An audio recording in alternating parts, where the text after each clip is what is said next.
tell us that you don't need to be indulged into politics. Perhaps they had not studied well enough. If they have studied well enough, this same Venkaiah Naidu, who himself was a president of student unions, he was telling us that students need not to indulge in the politics. We call upon them. Might be they had not studied good enough. Perhaps they have studied good enough. They could have understand. It is an integral part of the studies to raise these basic questions, to raise these issues. When election comes, all these political parties need youth. All these political parties need students to raise these slogans. But whenever election will be over, they will tell us, do not indulge into the politics.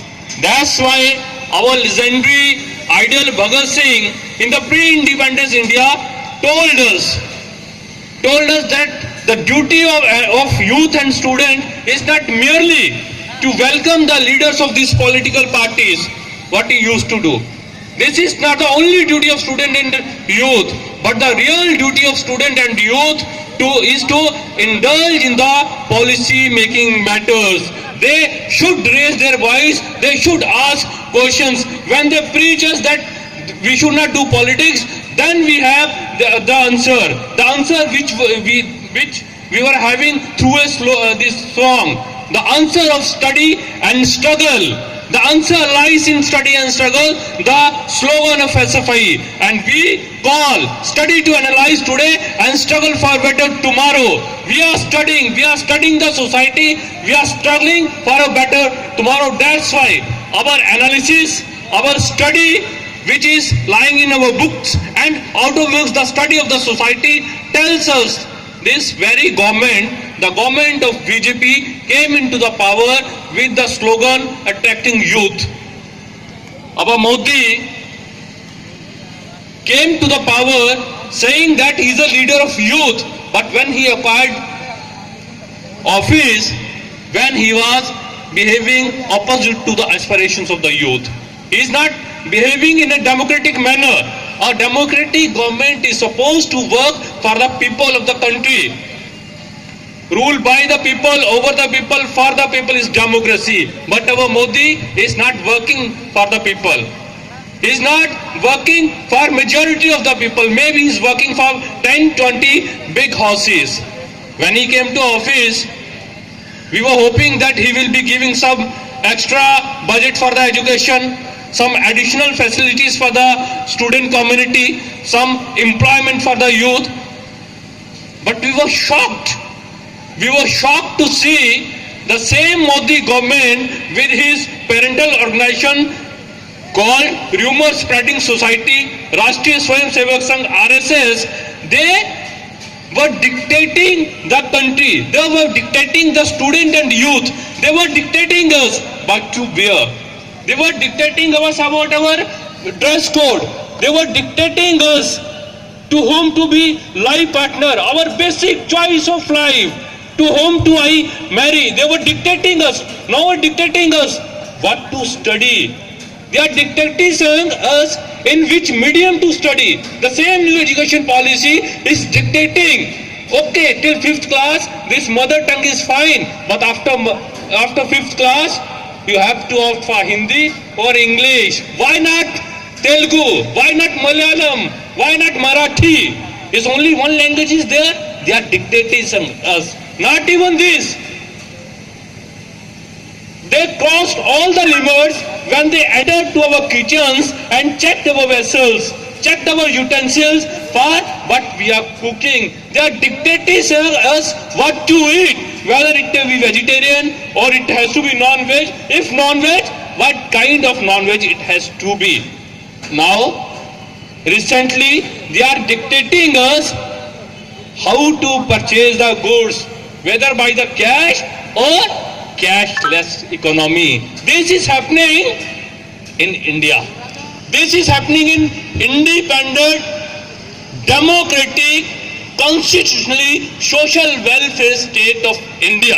That's why we are saying that it is the responsibility of the student community to raise a question.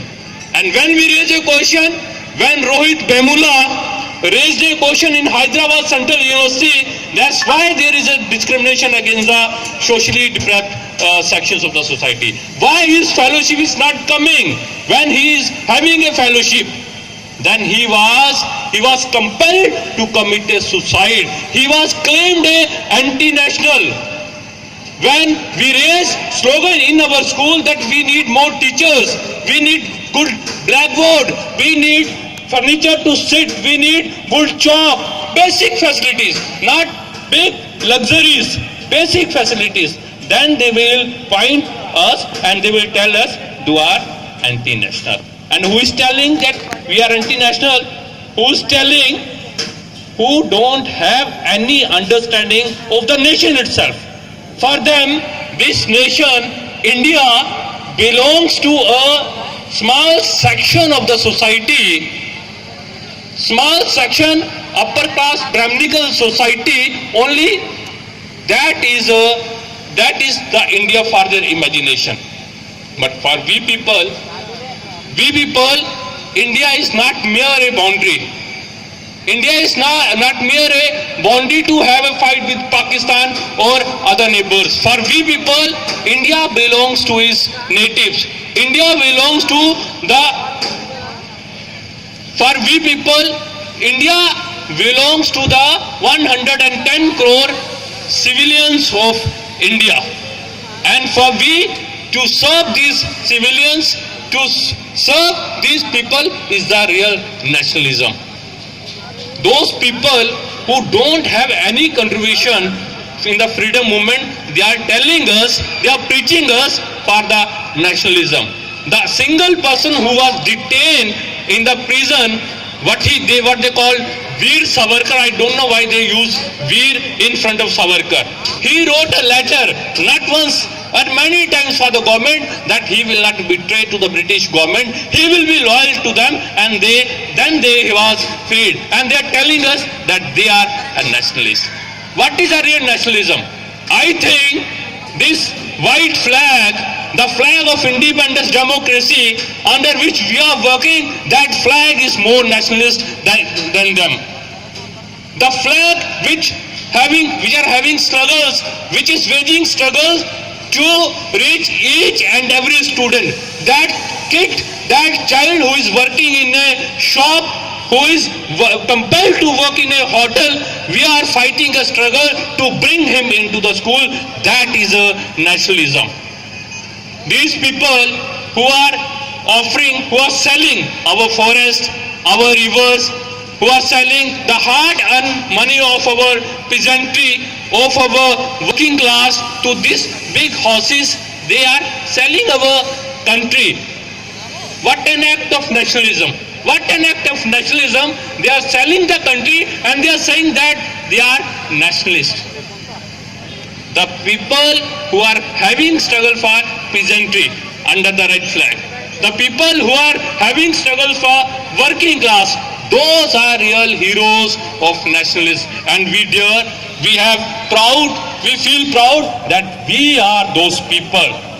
Where were these people when we were having struggles in Northeast? Kamat YB is here. He must be sharing with you people. When there was a separatist movement, one of our comrades, Niranjan Talukdar, were cut into the pieces and thrown in front of office.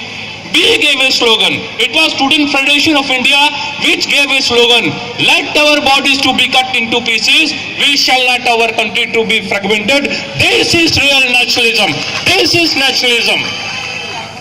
When whole of the Punjab was burning in the fire of terrorism, Khalistan movement, nobody with this khaki knicker was there. Now they have changed this half pant. Now full pant is there. Now I am not targeting this police person. They are also wearing khaki knicker. But the other khaki knicker which they brought from Germany and Italy, inspired by the Hitler, imported by Dr. Munje, those people were not visible there. It was Student Federation of India who more than 200 people martyred there, and we gave a slogan. You can kill our comrades, but you can't kill our ideas. We We are inheriting those ideas. We are inheriting Comrade Bhagat Singh. So we are real nationalist comrades. I am not speaking in details here.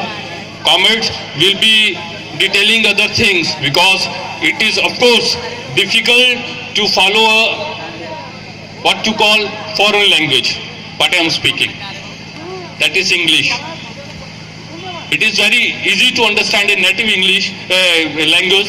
Comrades will be explaining that here.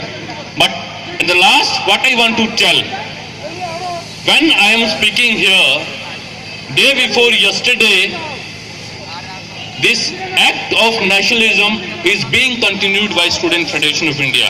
When one of our comrade Santosh Burman in one of the district of West Bengal, Darjeeling district, he was martyred by the goons of Trinamool. If this is not an act of nationalism, then for me, nothing is nationalism. And we know, when a comrade dies, when he is martyred, he is not dead. Martyrs never dies. Martyrs are always alive in our struggles. Martyrs' ideas are always with us, and we pledge to carry forward those ideas. We practice nationalism. We don't do politics of nationalism. We don't ask that you have to stand in a queue of bank to show your nationalism. That is not an act of nationalism. That is a politics of nationalism. And these people are doing this politics of nationalism. Everybody will be detailing about this demonetization. I just want to explain into one sentence. They are requesting the public of India, if soldiers can stand on the this border, they can stand in the borders for hours, for our days. Why not public? But why we ask, why public? We understand, we think that this question, asking question to an elected government is a real act of nationalism, and we will be practicing this act. Basically, for but Modi stand, there is a small narrative about in Hindi that there was a king who used to talk about this corruption. Many times he used to talk about this corruption, but at one time